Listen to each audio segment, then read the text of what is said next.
Hey, everybody, welcome back to The Tipping Point. I'm your host, Joanne Johnson, and tonight we have an amazing show for you. We're going to switch it up just a little bit. I know a lot of times we have actors and musicians and comedians. Tonight, though, however, we have an expert in the field of psychology. We're going to be speaking with Dr. Cloe Carmichael, and I, for one, am very excited. You guys know that right now anxiety and depression and anger, all of these different emotions are through the roof, and so she is the expert. She's been featured on VH1, on Inside Edition, on ABC's Nightline. She is the go-to. She's got a very exciting book that we're going to talk about. And if you are finding yourself anxious, if you are finding yourself depressed, which is completely understandable with everything that we have going on right now, you need to seek help. And she is one person based out of New York that you will want to get a hold of. Of course, you can do things virtually, or if you're in the New York area, you can see her in person. Please welcome Dr. Cloe Carmichael. Hi, Joanne, and hi, everyone. It's great to be with you. We are so glad that you are here. And, I talked to you before we met, and I really wanted to just dive into this because there's so much for us to talk about. It's true, Dr. Carmichael, that anxiety and depression and things like PSD, all of those things, those numbers are up. They're up. And I really just wanted to chat with you. And if we could tell people a little bit about you. I know you've got some exciting things going on, and I want to give you the opportunity to share that. Yeah, thanks, Joanne. So, as you mentioned, my practice is located in New York, but one of the things I'm super excited about is that with the release of my new book, Nervous Energy, Harness the Power of Your Anxiety, which teaches people how to just actually take the extra boost that we get from anxiety and use it as a source of energy to work on the issues that we need to work on and to make our lives better. With the release of that book, and it's actually now been endorsed by Deepak Chopra, which is super exciting.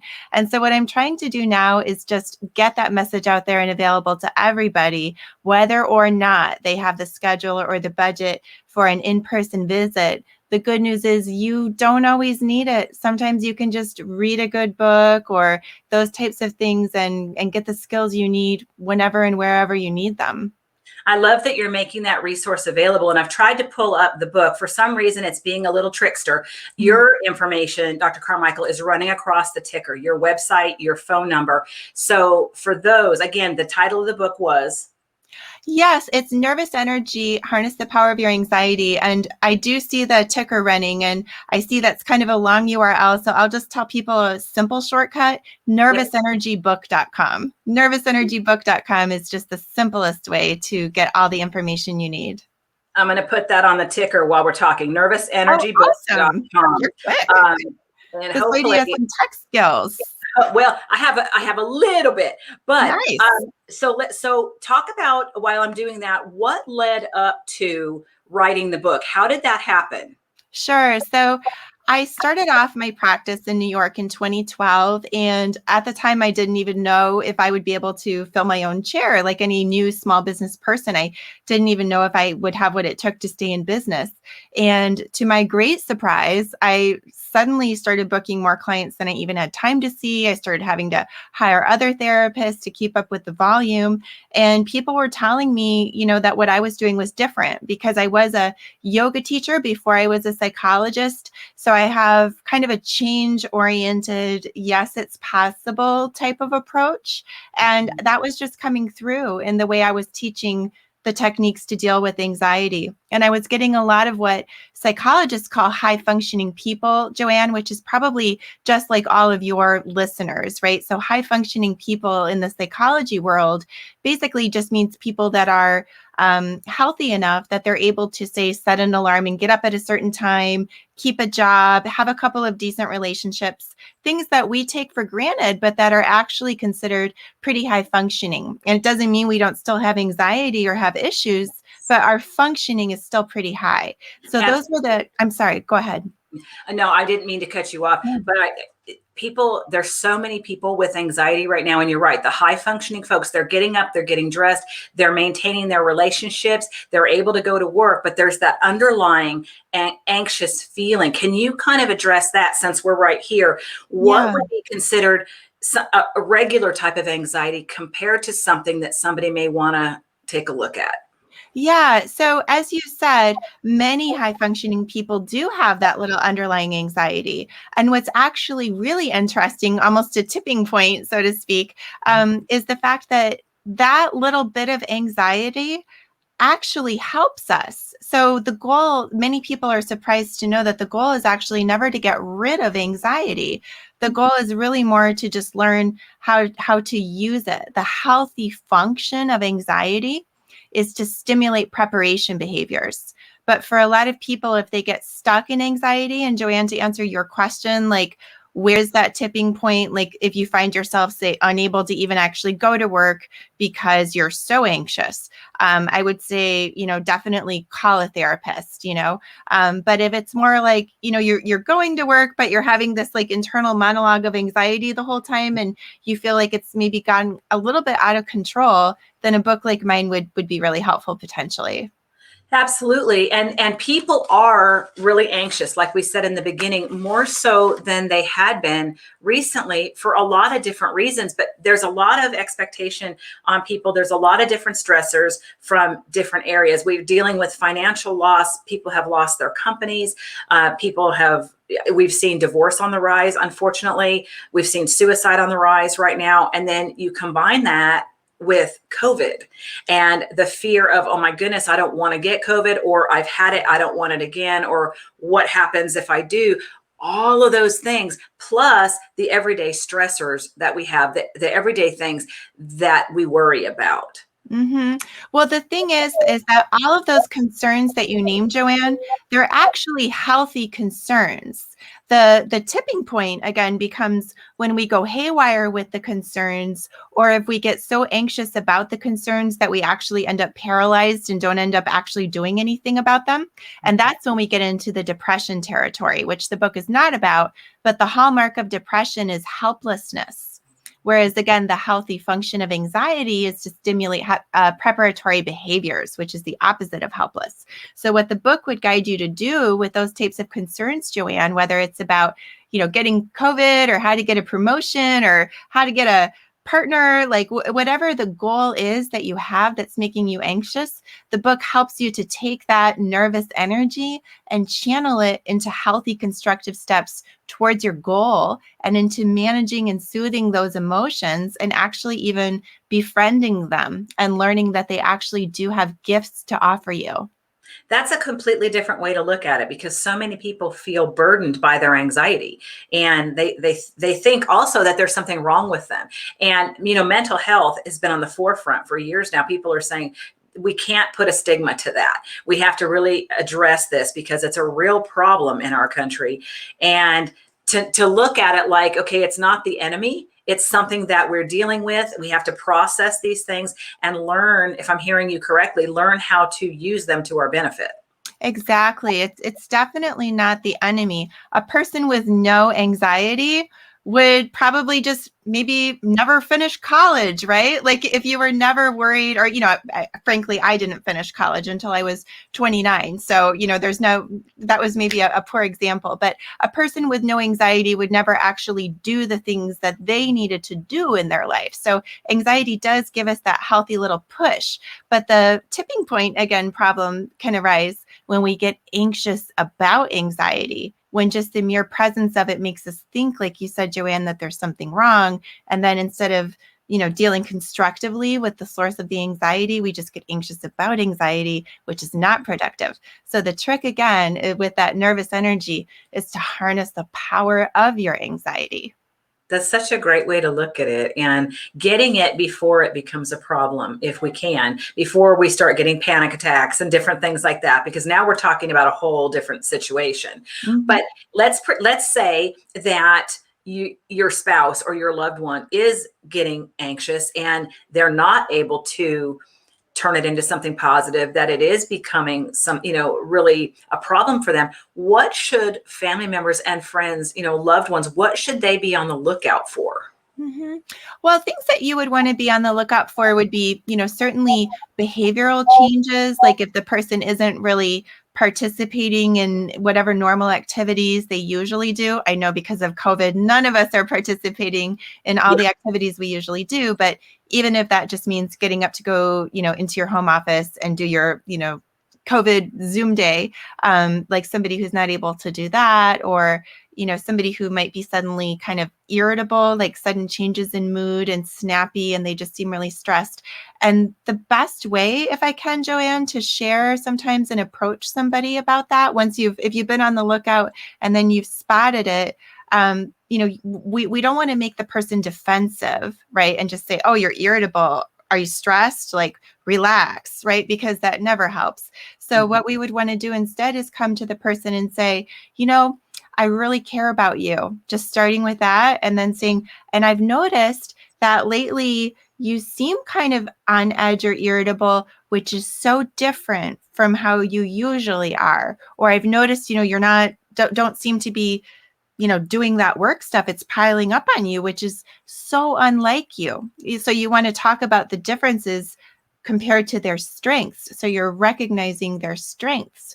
And, then you could even, use me as an excuse. You could even say, I saw a podcast with Dr. Cloe. I saw the tipping point with Dr. Cloe, and she was talking about how a lot of people have anxiety and there's different ways to think about it. Is that something you think could be helpful, or how are you doing? Or even just like, what are the top 3 things on your mind that are stressing you out? Just that's part of what the book does too, is just encourages and structures people to give them ways to unpack all the stuff that's on their mind and then know that they're not alone and figure out how they can work with it.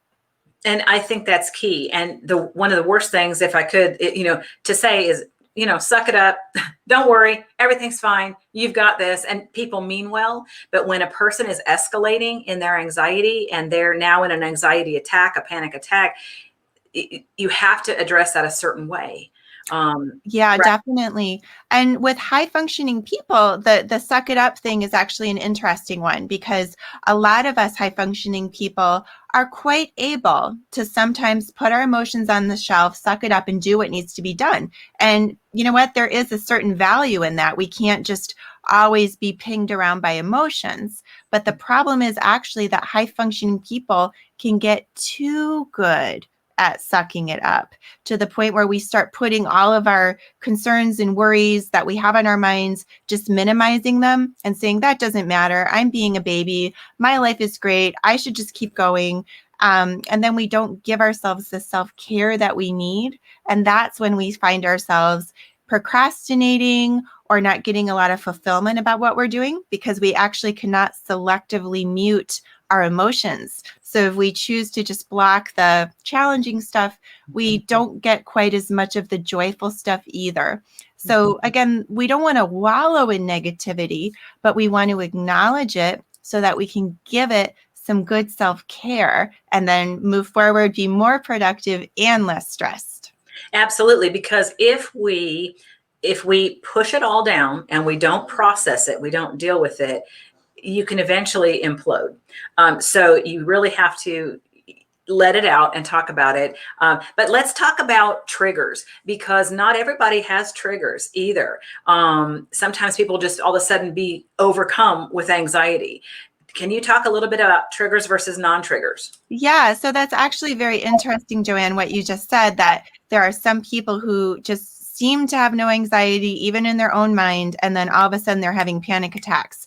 And interestingly enough, in my experience, it's actually the people who are least attuned with what's stressing them out on lower levels that are most vulnerable to actually having a panic attack, because they're always pushing everything out of their mind and telling themselves that it doesn't matter, and just move forward, just don't let it bother you. And again, I know that there's a grain of wisdom in some of that. We don't want to just always dwell on everything, and sometimes we have to just choose to look on the sunny side. But people who get too good at that actually trick themselves into not really registering their stressors until all of a sudden, like, they just can't take it anymore. Like, kind of the parallel for anger would be somebody who says, oh no, that's fine. It's not bothering me. I'm fine. And then all of a sudden one day they're like, I've had it. And so what they need to do is learn how to actually get in touch and get proactive about helping the sources of stress when they're at lower levels. Absolutely. Do you feel like there is still a stigma attached to all this, or do you feel like people are really welcoming the idea now of, hey, you know what, I think I need to get some help? What is your message to people even who are afraid to contact a therapist because they're worried about what other people will say?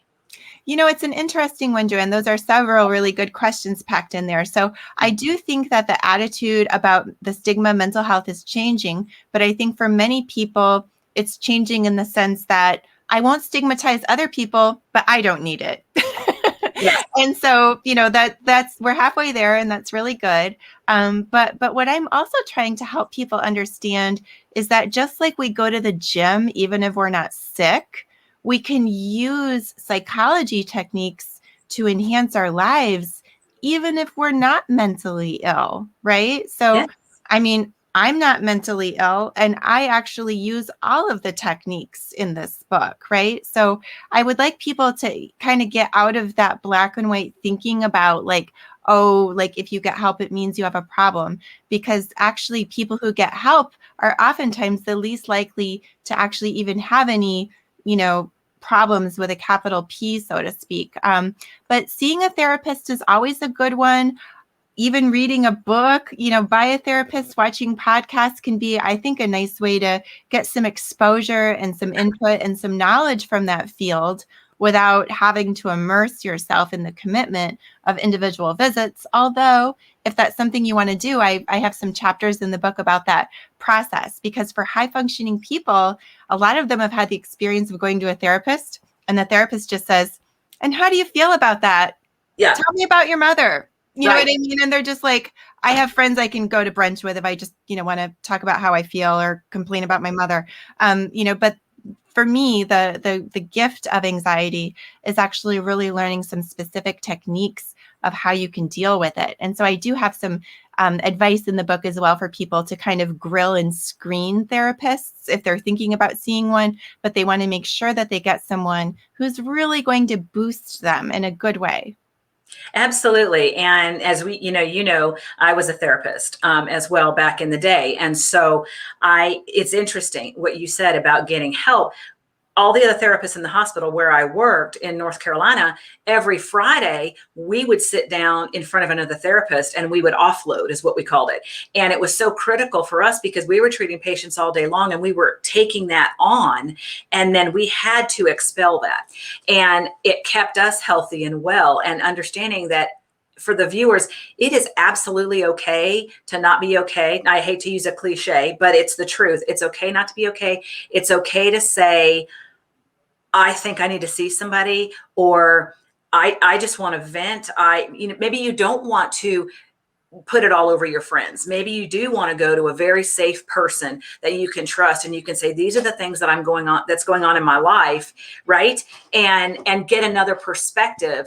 And you can absolutely trust that person that, it's not going to be all over the town, right? So Definitely. And then plus, of course, you also know that you're actually getting expert advice, right? So, your best friend might just say, well, maybe you should do XYZ or whatever. And that might be something that has worked for her in her life, but that, might not work under other circumstances. So getting an expert opinion is always helpful. And, Joanne, about what you said about it's okay not to be okay, I would even say it's actually normal. Like it would almost be unrealistic to expect that at no point in your life are you ever, going to not be okay. I mean, as I said, I don't think of myself at all right now as, having a mental illness, but I've definitely seen therapists to talk about some sure. real problems, things where I got seriously stuck and really needed help.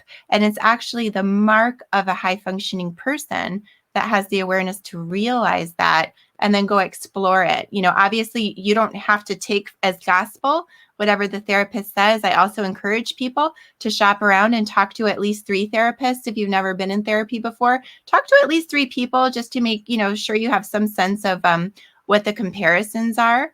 But it's totally normal and even healthy to have a moment where you realize you're not fully in control and then want some help with it. Absolutely. And I like that idea about going to 3 different people. You've got to find a person that you connect with. There's got to be that exchange of, communication. And if you're going to someone and like you said, so how was your day? Tell me about your mother, that kind of, there's, it's deeper than that. You need to kind of seek somebody that you feel like you're really connecting with and that you feel safe with. 100%. Yeah. Let's talk a little bit about your toolkit. Sure. Yeah, the on-demand toolkit that you've got. Yeah, sure. So it's a companion for the book.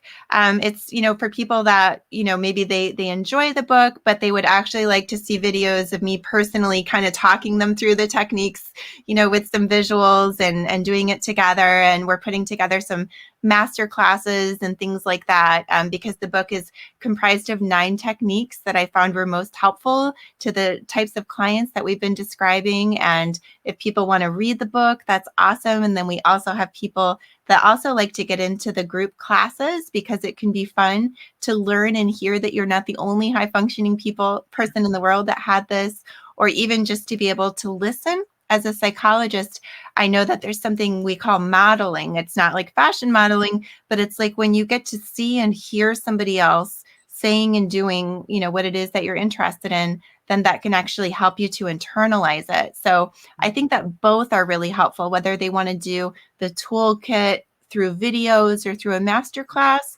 or through the book, or through a combination. There's something else. You're good at so many things. And as we said in the beginning, you appear on VH1, Inside Edition, and so many other places. You've also had many publications. You've got the book coming out, the practice based out of New York, all these things. One of the many things that you're good at too is reframing, and where you can get people to look at their situations differently. And if I might say, try to minimize it in some way, because so often, depending on what else we have going on in our lives, we can tend to, if you will, make a mountain out of a molehill. Can you talk Yes. about that a little bit? Yes. I thank you, Joanne. I would only make one little tweak, which is I would say I don't want to say that I teach people to minimize things, but I do teach them to put things into perspective. Because, Yes. like let's say like I'm happily married, but let's say that if I were single and I went through a breakup, a high functioning person can register that, quote, failure of the relationship as, like devastating to me personally and to my general worth, and person who can have a partner. And so we wouldn't want to minimize the pain of the breakup, but we would want to put it into perspective and remember that actually most every married person has at least a few breakups in their history, and that they learned things from each of those relationships and breakups, and that's how they got to where they are today. So we actually don't want to take the breakup as a signal that we're never going to have a relationship. We want to put it into perspective, but also at the same time, listen to those feelings so that we can give them the self-care that they need. And validating those feelings, because if a situation that someone's going through is maybe not something that we personally think I would be upset, and I'm not using the marriage as an example, but something that occurs and a person is absolutely on the floor devastated about it, and we're looking at that and we're thinking, I wouldn't react that way, I wouldn't think that's a big deal. Understanding that they do and hearing that. Yes, definitely. And actually, a lot of high functioning people, in my experience, and this is one of the things that I look at in the book, is that and I say we because I do these things too sometimes have a tendency to actually magnify problems Yes. because it's part of our own sense of high standards. So let's say that I was 5 minutes late for a meeting. I might actually almost deliberately work myself up into a panic attack about it because I feel like I don't want to let things slide and then just become somebody who gets later, bit by bit by bit. And so if I have even like a little, infraction, I might like magnify it and actually make a mountain out of that molehill on purpose because I'm trying to make sure that the issue never grows. And there's a certain logic to that strategy, but sometimes we high functioning people can get too good at our own mental tricks to the point where we start actually really imploding and crumbling over minor events. So again, back to the tipping point concept, the book is actually about finding where the tipping points are, finding the sweet spots of where we can harness that power of our anxiety, recognize that it's there and it has potentially a helpful message for us, but also keep it in perspective. Yeah, absolutely. And so many people with anxiety are overthinkers too. And so you walk into that meeting that you're 5 minutes late for, and often what you'll do with the anxiety is you're wondering, you're looking at the people in the room and you're thinking, okay, well, I wonder what they thought of that. What does this mean? Am I not going to be invited back to the meeting? It starts going and going and going like that. And you have to nip that right in the bud. Absolutely. That's many of the things, Joanne, that we're talking about here are covered in the book, is these little mental scripts that we have for ourselves and how we can learn to think about where we want to actually be pointing what I call our mental beams of attention, kind of going back to my yoga days of really thinking about with that executive lobe of the brain, where is actually most helpful for us to focus our energy. Yep, absolutely. I have loved having you here. I'm going to put your information and the cover to the book and a link to be able to purchase the book on the Tipping Points fan page. Okay, so that we weren't able to pull it up. I can show you if I pull us both out really quick, and I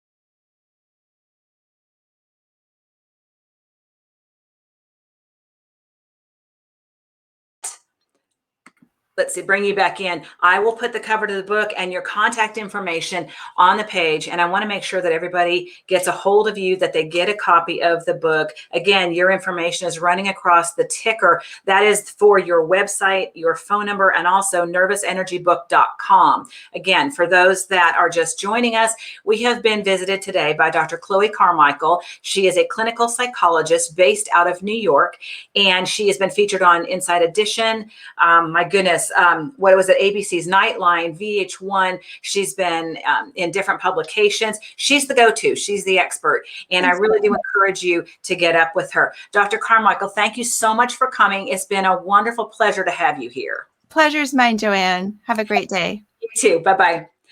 So you guys, I hope that you got something out of this. I know that you did. We talk all the time about things going on in our local communities, but across the country. Anxiety is on the rise. Dr. Carmichael has given you all sorts of tips and tricks, how to identify it, how to know if the anxiety is becoming too much. I do encourage you to get a copy of her book. And, this show is really cool. You guys know I love this, but we bring on game changers, national entertainers, physicians, different people. It's a great resource, and I hope that you take advantage of it. I hope that you share it so that people don't miss it. The replay to this show, of course, will be all over YouTube. It'll be on Facebook. You can go to all of our videos on Facebook and see them as well. And let's see. I think that's all I've got for the day. You guys know I love you. Until next time, be loving, be kind, be humble, and as always, lead with love.